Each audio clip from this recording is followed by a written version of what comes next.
สบายดีที่พสอนที่พวงหรือว่าทิพซีนี่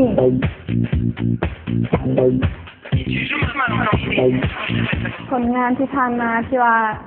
เฮ็ดให้แฟนเพลงฮู้จักกับทิพก็คือผลงานเพลงย้อมใจอ่อนซึ่งว่าเป็นผลงานซิงเกิลถัดอีกของปีนี้เลย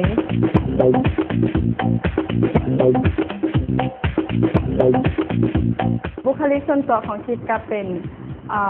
สาวที่ว่าสดใสยิ้มง่ายแล้วก็เป็นคนที่เรียบง่ายสาวไหว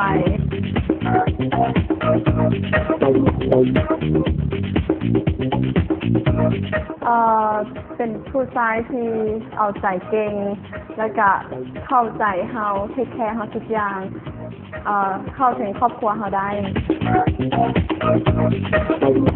แล้วผลงานที่จะฝากถึงแฟนเพลงก็คือผลงานของซีรีส์เนาะเพราะว่าซีรีส์จะออกมาในรูปแบบใดก็อยากให้แฟนเพลงทุกๆคนให้การติดตามและสนับสนุนซีรีส์และสุดท้ายอย่าลืมช่วยโหวตช่วยเชียร์ทิปเคส01ในโครงการไม้ขวัญใจปี2012นี้เด้อ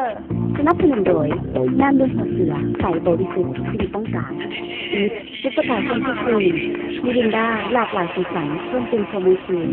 การบินลาวอบอุ่นปลอดภัยมั่นใจในการบินลาว